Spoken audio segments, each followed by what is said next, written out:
Amigo y amiga que me escuchas, te damos la bienvenida a Púlpito Reformado, la voz de la Reforma Protestante en Puerto Rico y la voz oficial de la Iglesia Presbiteriana Reformada en San Juan. Te habla el diácono Ángel Carrasquillo y te invitamos a que en la próxima hora nos acompañes para que oigas palabra de Dios.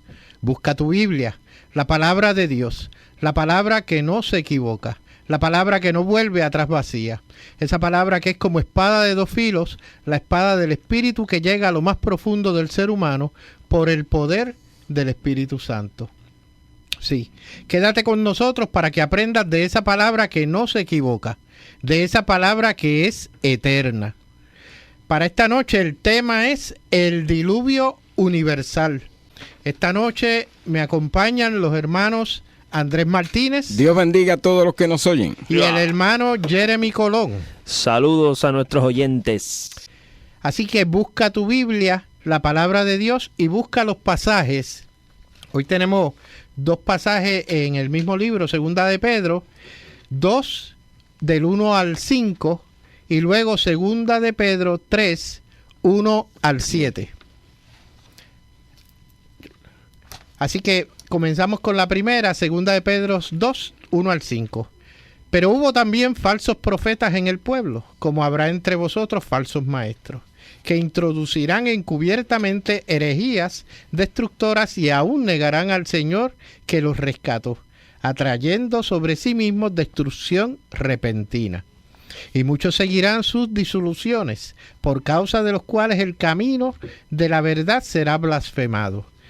Y por avaricia harán mercadería de vosotros con palabras fingidas. Sobre los tales ya de largo tiempo la condenación no se tarda, y su perdición no se duerme. Porque si Dios no perdonó a los ángeles que pecaron, sino que arrojándolos al infierno los entregó a prisiones de oscuridad para ser reservados al juicio, y si no perdonó al mundo antiguo, sino que guardó a Noé, pregonero de justicia, con otras 7 personas, trayendo el diluvio sobre el mundo de los impíos. Procedemos corrido al Segunda de Pedro 3, 1 al 7. Dice así la palabra del Señor. Amados, esta es la segunda carta que os escribo, y en ambas despierto con exhortación vuestro limpio entendimiento, para que tengáis memoria de las palabras que antes han sido dichas por los santos profetas y del mandamiento del Señor y Salvador dado por vuestros apóstoles, sabiendo primero esto, que en los postreros días vendrán burladores, andando según sus propias concupiscencias, y diciendo, ¿dónde está la promesa de su advenimiento? Porque desde el día en que los padres durmieron, todas las cosas permanecen así como desde el principio de la creación. Estos ignoran voluntariamente que en el tiempo antiguo fueron hechos por la palabra de Dios los cielos y también la tierra, que proviene del agua y por el agua subsiste. Por lo cual el mundo de entonces pereció anegado en agua. Pero los cielos y la tierra que existen ahora están reservados por la misma palabra, guardados para el fuego en el día del juicio y de la perdición de los hombres impíos. Es tremendo ver que en estos últimos programas que ustedes han dado es introducir la premisa de la creencia histórica de este libro, específicamente de Génesis. Las premisas que ofrece la Escritura, que entonces procede a construir lo que conocemos como el Evangelio y el lugar de nuestro Señor Jesucristo, y así sucesivamente, la cosmovisión del cristiano, y cómo si no tomamos estas premisas o estos presupuestos que ya están en estos libros, como la creencia de Adán y Eva histórico, el suceso de la Torre de Babel, y en consecuencia aunque este fue anterior, pero es bajo esa presuposición de que la Biblia es la verdad y que comunica una verdad consistentemente a todos los orbes de la vida, pero en esta porción, si no se toma correctamente, procedes a fallar en muchas áreas. A negar la Escritura. Muy bien. Que entonces pues ya entra no solamente en herejía, en impiedad pura. Sí, porque es un asunto moral creer que este libro y que estos datos que estamos trayendo son la palabra de Dios. Si una vez tú no crees en la palabra de Dios, tú estás atentando contra Dios mismo y en su propio rostro. Exactamente. Entonces, cuando entramos en este tema del diluvio, usualmente se discute de dos maneras desde el punto de vista de teología reformada. Y el primero que vamos a estar discutiendo, ¿verdad?, con nuestros hermanos, es desde el punto de vista presuposicional. O sea, como lo que hemos explicado, de tomar la Biblia por sentado como cierto, ¿verdad? Y entonces, como estos críticos, analíticos o científicos, pues niegan el diluvio. Y no solamente niegan que fue parcial, es que lo niegan y punto, sí, ¿verdad? Y entonces vamos a ir un poco a discutir, ¿verdad?, cómo estas personas se acercan a este evento y lo niegan, y así niegan el texto bíblico como su fuente de la verdad. Me explico, como habíamos discutido Andrés y yo antes de empezar el programa, como su teoría del conocimiento, la formalidad de cómo tenemos la verdad, cómo conocemos las cosas, porque ya votaste la Biblia. Uh-huh. Y entonces, usualmente la posición que cuestiona la postura de creer que el diluvio sucedió universalmente, además de los ateos y evolucionistas, pues ¿qué pasa? ¿Qué pasa con la cosmovisión o la visión de mundo de estas personas? Es que entonces, como proceden a rechazar la Escritura, pues así mismo votan el fundamento por el cual nosotros construimos todo lo que es conocimiento moral y el sostén del mundo natural que tenemos, que afecta todo lo que es ciencia. ¿Y qué es lo que quiero decir con eso? Porque quiero, ¿verdad?, explicar, y pueden entrar los hermanos a comentar. Es que la Biblia se toma por sentado porque el Dios de la Escritura es quien sostiene el campo de ciencia y conocimiento y lógica y todo este tipo de cosas. Y si tú votas eso, si tú votas la palabra de Dios, tú tratas de correr una carrera sin piernas. Uh-huh. Porque vas a tratar de hacer argumentos lógicos en contra del diluvio, vas a presentar evidencias científicas según tu presuposición de antidios, antibíblico, y vas a tratar de probar, me estoy explicando, vas a tratar de probar según órdenes y leyes de lógica que el diluvio nunca existió. Pero mira qué interesante que hasta el ateo tiene un sistema de fe. ¿Me están escuchando? Todo el mundo, incluyendo los cristianos, tenemos un sistema completamente construido sobre fe. ¿Y qué quiero decir con eso? Que es que no hay otra manera de entender el universo y las cosas creadas si no es por este medio. Muy bien. Cuando hablamos, el hermano habla de las presuposiciones, está estableciendo que todos partimos de una presuposición, es decir, de una fe, muy bien, de una opinión. Muy todos. Bien. ¿Por qué? Porque no estuvimos en el diluvio, ni estuvimos en la creación. Inclusive, ¿entiendes? Para entonces, añadir no hay a eso, otra manera de saberlo. Exacto. Si no, asumes unas pautas. Entonces, el científico asume una pauta. ¿Y cuáles son esos? Que nosotros salimos de la sopa cósmica, que el hombre no es nada más que producto de un mundo hecho por suerte. Él no estaba en el lugar del principio de todas las cosas. No hay forma, porque no podemos ir atrás en el tiempo, somos seres finitos, etcétera, etcétera. Pero lo que quiero decir es que comienza en su pensamiento sobre una base de fe, porque él no tiene forma de estar en el pasado. No puede. Y entonces, base estas premisas de evolución, ¿verdad? Estoy escogiendo esa, evolucionistas o ateas, o contra la revelación bíblica. Entonces, acepta esto como su fuente de seguridad, estas premisas, que Dios no existe, que la Biblia es incierta, etcétera, etcétera. Entonces, cuando ve el texto bíblico, ya concluye que está incorrecto. Y entonces, cuando ve el récord geológico, ¿verdad?, que hay en el mundo de las ciencias, ya tiene unas pautas en su visión de mundo, en su lente interpretativo, que cuando ve las cosas, dice, tengo que buscar la forma de desacreditar. Y la va a interpretar de acuerdo a sus premisas. Eso quiere decir, amigo y hermano que nos escuchas, que la ciencia tiene cosas buenas, pues, por los descubrimientos y la serie de cosas que nosotros tenemos hoy. Pero es bueno que sepamos que está en las manos, por lo menos los que está dominando hoy, ¿no? Desde quizás unos siglos para acá, lo está dominando una mente atea y enemiga de Dios. Impía, por completo. Entonces, es obvio que como lo que tiene su condición no le va a permitir. Exactamente. ¿Verdad? al ser enemiga de Dios, no le va a permitir aceptar ni interpretar correctamente la creación. Y entonces, cuando se acercan estos impíos, según Romanos 1 y según lo que nosotros entendemos como la gracia común, ¿verdad? La revelación general es que el ser humano, como Dios es un ser que no solamente gobierna los hombres de los creyentes, sino de todo el mundo como Dios soberano, es que ¿qué? Que todo el mundo parte de premisas de razonamiento, de moral y de un sostén en el universo para que existan laboratorios, planos de ingenieros, este tipo de dominio sobre creación, que si tú realmente piensas y dices, pero si yo no tengo al Dios de la Escritura como mi base, ¿cómo rayos yo explico esto? Queremos quizás resumir al creyente, ¿no? Porque el tema es si hubo diluvio universal o no.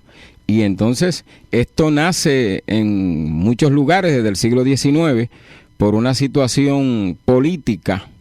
Bien. Una situación política que había, se levantó una sociedad geológica y dentro de esa sociedad habían personas que pertenecían al Parlamento inglés en Londres y unos creían el diluvio y otros no. Los que dominaban el Parlamento, o sea, la gente iba a creer de acuerdo a lo que creyera el que dominaba. Una agenda política. ¿Entiendes? Es como ahora con relación a la identidad de género. El Parlamento de Estados Unidos dijo esto es así y ahora todo el mundo tiene. Entonces eso iba a bajar a las escuelas y a las universidades. Y dentro de eso arrastra este otro diluvio a los creyentes que no están basados en la Escritura y empiezan también a aceptar que no hubo un diluvio universal, sino que hubo un diluvio parcial y que además habían otros desastres, ¿no? Ecológicos en la tierra y por eso la tierra tomó la forma que tomó. Exacto, sí. Entonces, muy bien. Y entonces lo que queremos decir es que una vez tú criticas esto o rechaces por completo, o sea, valga la redundancia, completo o parcial, cuando te acercas al texto bíblico del diluvio, lo que queremos decir es que entonces estás partiendo de un sistema de fe totalmente contrario a la Biblia. Y si partes de un sistema de fe que rechaza el texto bíblico, pues tú acabas de botar por la ventana todo lo que explica, la verdad, lo que justifica la experiencia humana y cómo se vive, porque tú asumes lógica y tú asumes moral y tú asumes un mundo consistente para todas las cosas que tú haces, hasta para lavarte la boca en la mañana, para levantarte y planificar tu día. Todas esas cosas tú estás viviendo en el mundo de Dios. ¿Entiendes? Entonces, y en el mundo de Dios estás rechazando al Dios que sostiene tu mundo. Esa es la ridiculez, lo que queremos presentar en esta primera parte, de no aceptar el texto bíblico como tu última autoridad. Es lo que queremos decir. Que entonces, si haces eso, caes en una contradicción y una inconsistencia de impiedad de grandes categorías, que podemos dedicarle un programa entero de lo que pasa cuando no entendemos o no aceptamos el mundo según el margen bíblico, según el foco bíblico. Eso queremos puntualizar a los creyentes específicamente. A todos están incluidos, porque están los que niegan el diluvio, pero el que niega o el que parte de la premisa de que hubo un diluvio parcial entra en la peor de las ridiculeces. Exactamente. Porque para sostener esa posición se necesita más que un milagro. Más que un milagro. Luego vamos a estar entrando, ¿verdad?, en lo que incurre en ese tipo de cosas y presentar los diferentes argumentos a favor. Pero eso es partiendo de una autoridad bíblica. Claro. Eso es lo que queremos decir. So, hermano, es bueno que lo tengas claro, que cuando te dicen, la religión es un sistema de fe, yo no brego con fe. Hermano, todo el mundo tiene un sistema de fe. Los científicos, los ateos, todos tienen un sistema de fe. Todos tienen una teoría. Todos tienen una teoría de cómo obtienen conocimiento. Todos. Pero nuestro sistema de fe procede a validar toda la experiencia humana. Que esa es la diferencia gigantísima. Nosotros, cuando vemos la creación a través del foco bíblico, tenemos el evangelio, o sea, tenemos el rescate de la humanidad a través del Dios que se encarnó para dar su vida como fiador para la iglesia, en rescate por el pecado, el problema del mal que agobia tanto el mundo de filosofía. Hay un sinnúmero de cosas que cuando no tenemos la Biblia como piso, no podemos justificar. La dignidad del hombre que tanto se lucha hoy en día, que tanto se tuerce con el movimiento del homosexualismo y tantos diferentes movimientos que tratan de redefinir lo que es la realidad, pero la dignidad, lo que es derechos humanos, los derechos inalienables, todas esas cosas fluyen del testimonio bíblico sobre el hombre ser hecho a imagen y semejanza de Dios. Una de las cosas que surgió dentro de esta discusión en el Parlamento inglés es que los liberales establecían que el deísmo, o sea, Dios muy bien, creó el mundo, y estableció sus leyes y embaló a correr. Y embaló a correr. Y se fue. ¿Cómo saben eso? No esas sé. leyes. Sí. No sabemos de dónde ellos sacan. Por eso, oye lo que te estamos diciendo, oyente Radio Escucha, que ellos tienen que tener también una fe. Ahora, ¿de dónde sacan esa fe? Exacto. ¿Cómo tú sabes que Dios se fue? ¿Qué revelación tú tienes? Esa es la cosa, que nosotros tenemos la palabra de Dios en nuestras manos y Él no nos dice que se fue.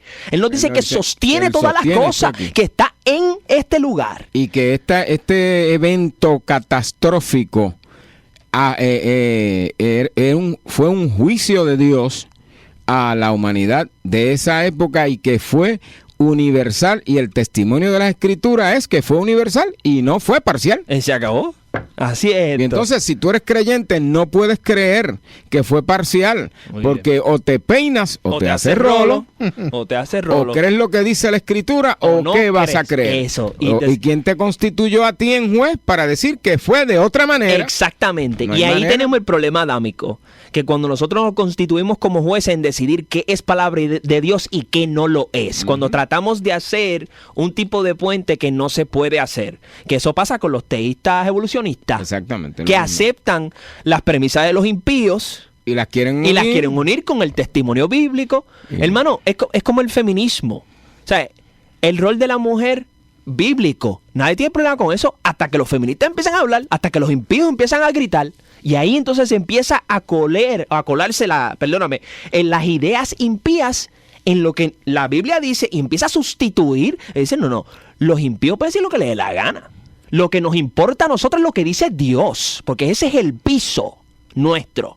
Hay muchos escritos sobre este tema que puedes investigar, de la apologética reformada presuposicional, dada por el Cornelius Van Til o el doctor Greg Bunsen. Lo pueden buscar en internet para que profundicen en este tipo de pensamiento. Y es simplemente esta idea de que la gente piensa que cuando se acerca a la Biblia hay que ir mediante evidencias y filosofía a concluir lo que dice la Biblia. Nosotros no te estamos diciendo, te estamos virando la mesa y te estamos diciendo, sin concluir la Biblia y aceptarla, como Génesis mismo aceptó la existencia de Dios. ¿Por qué? Génesis no te explica de dónde sale Dios, dice Dios, punto. Entonces construimos primero con la premisa aceptada que la Biblia es la palabra de Dios, y luego se sostiene todo lo que es filosofía, todo lo que es evidencia, todo lo que es ciencia. Estamos virando la cosa, porque Dios es el juez de todas las cosas. Él es el punto de partida. No hay nada fuera de Él, no hay nada al lado de Él que lo valide a Él, como dice Isaías 46, porque no hay Dios aparte de mí, y su consejo va a permanecer para siempre. Nosotros simplemente queremos ejemplificar este punto de vista, y como que si no tienes la Biblia, si no la aceptas como tu último y final autoridad de lo que es la verdad, hermano, usted está en un barco que se está hundiendo bien rápido. Muy bien. Toda esta discusión que tenemos ahora es que queríamos establecer el fundamento sobre el cual está erigida, construida y establecida nuestra fe, que es la palabra de Dios. Y ella dice que Él creó todas las cosas, creó la primera pareja, y trajo un diluvio universal donde, bueno, obviamente, si es universal, abarcaba toda la tierra. Y luego en la siguiente parte vamos a buscar ¿De dónde vamos a sacar la fuente? Pues de la Escritura, que fue la que dijo esto. Exacto. No vamos a ir a otro lugar. Exactamente. O sea, nosotros no vamos a la geología para ver si la Biblia tiene razón. No, al revés. Es al revés. Es al revés. La razón la tiene la Biblia y la geología va a dar muestra de que eso es así. Exactamente. Y va a testificar, porque la naturaleza es el libro junto con la revelación especial de la Escritura. Amén. Y no se contradicen para nada. Para nada. Sí. Tenemos dos preguntitas. Una de las preguntas es de Víctor Rivera de Caguas, que dice: ¿qué significa el cuervo que salió y no volvió? Muy bien, si se da cuenta, primero él envía una paloma y la paloma revolotea, ¿verdad? Vuela por allá, y al no tener dónde pisar planta, la Escritura lo dice así, volvió. Va y viene. ¿Verdad? Bueno, no tenía dónde, pero entonces cuando envía el cuervo y se da cuenta que no vuelve, entonces significaba que el cuervo sí había pisado tierra, es decir, que ya las aguas habían bajado. Ese era el significado de eso. Entonces tenemos también aquí que preguntan si los días, la pregunta no la entiendo bien, pero dice: los días del hombre serán 120 años. ¿Se refería a la edad o el tiempo para arrepentirse antes del diluvio? Pudiéramos decir que sí, yo estoy entendiendo bien lo que está declarando aquí. Dios había dicho que la vida del hombre, a partir de ese momento en que había llamado a Noé para que fabricara el arca o construyera el arca y anunciara, pues iban a ser 120 años. 120 años se le iba a dar la oportunidad a ellos de arrepentirse. Eso es lo que la Escritura nos dice. Amén. Y específicamente la pregunta acerca de si el diluvio, hermano, fue parcial o local o universal y total. Esa es la pregunta que tenemos sobre la mesa y esa es la contestación que vamos a tener ahora. Bueno, si tomamos, que es lo que debemos de hacer, muy bien, tomar las Escrituras. Uh-huh. Aparte del registro sagrado, habían otras literatura que hablaban del diluvio, no solamente allí, sino fuera de los contornos donde estaba Noé, ¿no? Uh-huh. Pero nosotros nos apoyamos en lo que la Escritura dice. Y la Escritura dice, por lo menos en Génesis, por ejemplo en Génesis 6:7, que Dios había determinado raer, es decir, exterminar de sobre la faz de la tierra a los hombres que había creado.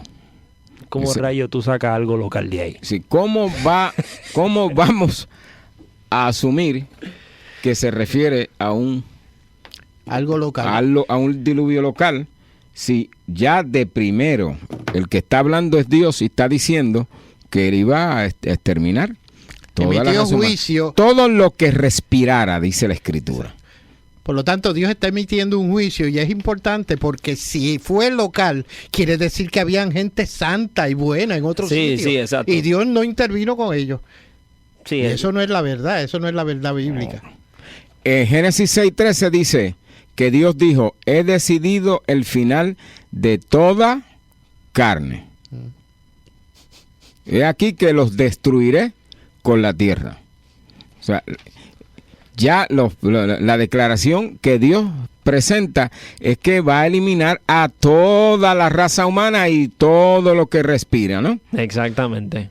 Otro de los argumentos bíblicos que hay es que el nivel de las aguas, el nivel que tomó las aguas, y entonces la medida que tenía eran las montañas. Sí, que una de las propiedades físicas del agua es que siempre va a buscar aparearse como un ente completo. Nunca va a haber en el mar un lado más alto que el otro. Siempre va a crecer junto el agua, lo que quiero decir. ¿Cómo rayos, partiendo de la premisa de la uniformidad de la naturaleza, ¿verdad? El agua en una área local va a estar más alta que el resto de la tierra. Uh-huh. Es una imposibilidad dentro del mundo en que vivimos. Ya ya desacredita. Es quien diga que es local, primero, por eso que quisimos hacer esa introducción, ya rechazaste la autoridad bíblica y punto. Y punto, porque la Biblia lo expresa claramente. No solo eso, que es la posición más ridícula que hay, por favor. Tú tienes que, de verdad. O sea, ¿cómo se van a sostener las aguas localmente en un lugar cuando es obvio que las aguas van a tomar su nivel? Es decir, como todo. O sea, no es posible. O sea, tendría que haber otro milagro. Es decir, que Dios sostuviera las aguas como sostuvo las aguas en la división del Mar Rojo. Y eso la Escritura no lo dice. Inclusive el mandar a hacer el arca. ¿Para qué Dios va a mandar a hacer un arca cuando fácilmente puede mandar a ir a otro lugar como lo hizo ya en Sodoma y Gomorra, que fue un desastre local? ¿Para qué te voy a mandar a hacer un arca? ¿Cuál es la necesidad? Y el tamaño del arca también. Si es algo local, ¿por qué no simplemente te mando a caminar a otro sitio? Como ya te lo he hecho, ya hay testimonio bíblico de desastres locales. Y esa es la acción que toma Dios. ¿Cuál es la lógica detrás de esto? O sea, tú tienes que hacer unos jirones y unos jalones de pelo en la interpretación bíblica para tú afirmar que esta es tu autoridad. Y no son premisas antibíblicas evolucionistas o ateas. O sea, tú examinas el texto y eso es lo que tú extraes. Obviamente fue un diluvio universal. Hay otro texto, Génesis 7:19. Dice que las aguas subieron mucho sobre la tierra y todos los montes altos que había debajo de todos los cielos fueron cubiertos. O sea, si llega a ser local, porque no dijo del cielo local. O del cielo sobre tal país. Sobre tal país. Sí, no, sobre todos los cielos. Uh-huh. Es decir que, por eso establecimos la primera parte.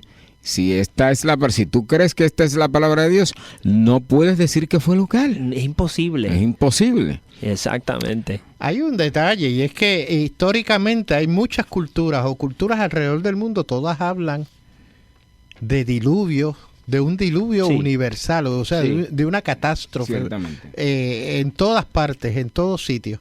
Por lo tanto, o sea, distintas personas, oiga, crean o no crean en la Biblia, en particular, desde su cultura, culturalmente hablando, relatan o tienen relatos históricos acerca de ese diluvio que hubo en alguna época. Entonces, y es interesante que la gente coge ese detalle para desacreditar el mismo relato del diluvio, porque cada uno tiene un relato subjetivo de algún desastre en su cultura, por ende, el diluvio es simplemente un mito, pero es al revés, ¿entiendes? Que esta es la historia real, y entonces, si esta es la auténtica, porque nuestra fuente de la verdad tiene que ser la palabra, porque si no, el resto no hace sentido. Porque el resto simplemente tiene historietas y las religiones paganas simplemente son religiones huecas. O sea, no proceden a justificar nada, absolutamente nada. Por ende lo interpretamos como que ellos son testigos de la verdad, que pasó un diluvio como dice el texto bíblico. No es que desacredite el real. ¿Entienden? Aquí hay una declaración de una persona que es cristiana y que estudia la palabra y cree que el diluvio fue parcial. Como no había más personas en el mundo, no había necesidad de un diluvio general. Óigame. Y yo voy a utilizar lo que usan los incrédulos contra nosotros para tratar de taparnos la boca, pero no lo pueden hacer. Uh-huh. ¿Y de dónde Caín consiguió esposa? O sea, nosotros pensamos que solamente los que habían allí, que eran cuatro o cinco personas, bueno, 7 se salvaron, algunos cientos de personas, pero eso no hay base bíblica para establecer eso. Si vemos las genealogías de cómo vivían y cómo tenían hijos, eso implica que había humanidad. Multitudes. Multitudes. Había multitudes que no... Además de que está ignorando todos los argumentos que acabamos de decir. Claro que sí. Y además de que, amigo, te imploro a que examines si realmente tú eres cristiano. Si realmente tú eres cristiano. Porque si tú estás afirmando esto, no solamente no sobrevive escrutinio, primero, y segundo, tú estás partiendo de premisas que no es la palabra de Dios, que se supone que es tu máxima autoridad.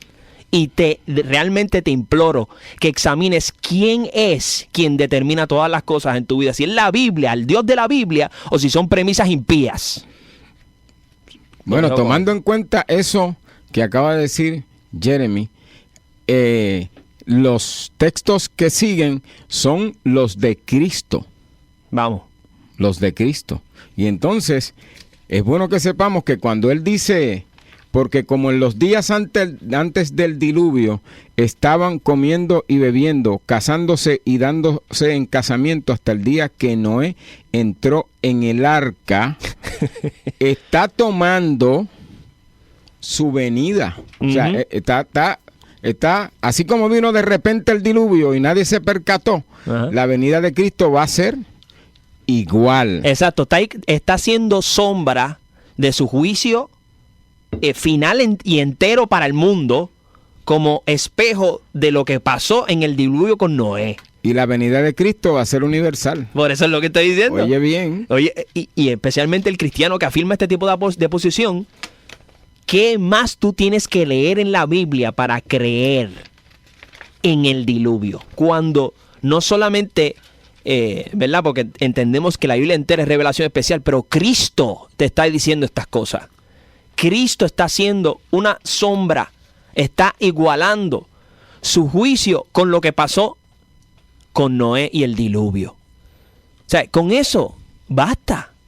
Si tú eres creyente, con eso basta. Debe bastar y ser suficiente. Es aquí que cuando Cristo dice esto, Juan, cuando tiene la revelación del Apocalipsis, dice: he aquí que viene con las nubes y todos le verá, y los que le traspasaron y todos los linajes de la tierra harán lamentación por él. Sí, amén.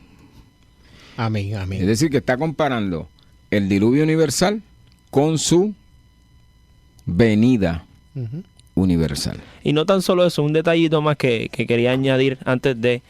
estaba leyendo un libro que tengo de este tipo de temas, y que dice que si fuera parcial, que me acordé ahora, pues entonces Dios está constantemente rompiendo sus promesas, porque cuántos diluvios parciales han ocurrido a través de nuestra historia, que no son diluvitos, estamos hablando de catástrofes locales. Entonces si tomamos a Dios como correcto, como real y verdad en su palabra, pues entonces hay una contradicción rampante cuando Dios promete que no va a usar estos medios más para la destrucción del hombre. Pero la historia nos dice otra cosa. Dice, ¿cómo tú armonizas eso? Bueno, fácil, botando la Biblia por la ventana y diciendo que no eres cristiano. Excelente argumento, Jeremy. Muy bien, Muy hay una de las personas que escribió que ya y que no predicamos acerca de la venida de Cristo. Bueno, aquí nosotros a cada rato estamos predicando y diciendo, uno de los textos que utilizamos es que los cielos y la tierra que existen ahora están reservados por la misma palabra del diluvio, guardados para el fuego en el día del juicio y de la perdición de los hombres impíos. Amén. Hermanos, queremos que nos escribas a Púlpito Reformado, P.O. Box 363864, San Juan, Puerto Rico 00936. Púlpito Reformado, P.O. Box 363864, San Juan, Puerto Rico 00936. También visita nuestra página de internet presbiterianareformada.org. En la misma encontrarás una excelente colección de sermones expositivos de la palabra de Dios. Que Dios esté contigo y tu familia en todo momento, proveyéndote de todo aquello que Él ha decidido para tu vida. En el nombre de Jesús.